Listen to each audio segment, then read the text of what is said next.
ఇంకొక అంశాన్ని కూడా చూడొచ్చు. ఏంది అంటే పూర్తి స్థాయిలో కూడా అయ్యో ఇక్కడ ఏంది పాక్ బంగ్లాదేశ్ పౌరులను అదుపులోకి తీసుకోండి, హైదరాబాద్లో అక్రమంగా నివసిస్తున్న వారిని తక్షణమే గుర్తించండి. ఎప్పుడు చేయాలండి ఇది?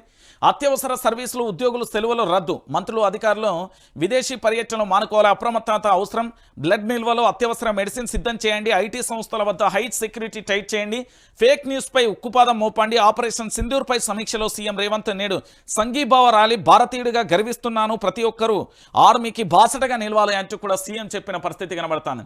నేనేమంటున్నానంటే పాక్ బంగ్లాదేశ్ పౌరులను అదుపులోకి తీసుకోవాలి అంటే ఇప్పటిదాకా మనం మేలుకోకపోతే దారుణమైన విషయం. మనం ఆల్రెడీ పాకిస్తాన్కు సంబంధించి 24 మిసైళ్లను ప్రయోగించినాం. అంటే పాకిస్తాన్ ఇప్పుడు ఎట్లున్నది? పిచ్చిలేసిన పిచ్చి కుక్కోలే ఉన్నది. ఏం చేస్తుందో వాళ్ళకు కూడా అర్థమవుతుంది. ఇది వాస్తవమైన విషయం. ఎవరు ధృవీకరించినా ధృవీకరించకపోయినా ఇది నిజం. సో ఇప్పుడు జరుగుతున్న పరిణామాలలో వాస్తవమైన విషయం ఏంటి అంటే పాకిస్తాన్కు సంబంధించి సో అలాంటి పరిస్థితులలో ప్రపంచవ్యాప్తంగా ఏదైనా కదలిక జరిగితే అది హైదరాబాద్ మూలం అనేది వస్తుంది. అది నేషనల్ ఇన్వెస్టిగేషన్ ఏజెన్సీ కానీ లేకపోతే ఇతర రా ఏజెన్సీ కానీ చాలా డిపార్ట్మెంట్స్ ఉంటాయి. దాని నుండి సమాచారం అనేది చాలా క్లియర్ కట్గా వస్తుంది. మీ అందరికీ తెలిసిన విషయం. హైదరాబాద్లో పూర్తి స్థాయిలో కూడా ఇప్పటికీ పాక్కు సంబంధించిన బంగ్లాదేశ్ పౌరులను గుర్తించి ఇంకా అదుపులోకి తీసుకోమంటే మా ముఖ్యమంత్రి ఎంత ముందు జాగ్రత్తగా ఉన్నారని ముఖ్యమంత్రి గారు మీరు ఇంకా అడ్వాన్స్ ఉండాలండి. ముఖ్యమంత్రి హోదాలో ఉన్నప్పుడు ఇప్పటికే పూర్తి స్థాయిలో వాళ్ళందరినీ అదుపులోకి తీసుకోవాలి.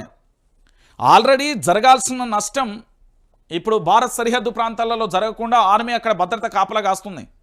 కానీ ఇక్కడున్న ఈ పాక్ వ్యక్తులను కానీ బంగ్లాదేశ్ ఇతర దేశాలకు సంబంధించిన ఏ వ్యక్తి అయినా వాళ్ళని పూర్తి స్థాయిలో అదుపులోకి ఆల్రెడీ కస్టడీలోకి తీసుకోవాలి.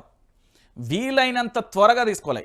ఏ ముప్పు ఎక్కడి నుండి వస్తుందో తెలియదు కాబట్టి ఈ చర్య అనేది ఇంకా కూడా తీసుకోకపోతే చాలా బాధాకరమైన విషయం. ఇప్పుడు రాజకీయాలు కాదు, దేశం ముఖ్యం. ఇది అందరు చెప్పే ముఖ్యం. ఇప్పుడు భారతదేశం అనేది చాలా ముఖ్యం, దేశం ముఖ్యం. రాజకీయాలు ఇక్కడ ఎవరు మాట్లాడతలేరు, విమర్శలు కూడా ఎవరు చేస్తలేరు. ఉగ్రవాదాలు సరిహద్దులు దాటి వచ్చి చంపుతుంటే చూస్తూ ఊరుకుంటే ఎలా? భారత రక్షణ రంగంలో హైదరాబాద్ అత్యంత కీలకమైన ప్రాంతం.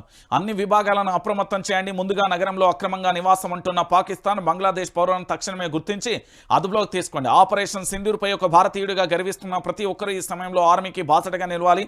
మనమంతా సైన్యం వెనుకే ఉన్నామన్న సందేశాన్ని పంపాలి అంటూ కూడా చూస్తున్న పరిస్థితి కనబడుతుంది. ఇప్పుడు ఈ భారతదేశానికి సంబంధించిన పౌరుల అవసరం రాబోతుంది. ఇప్పుడు ఈ భారతదేశానికి సంబంధించిన పౌరుల అవసరం రాబోతుంది.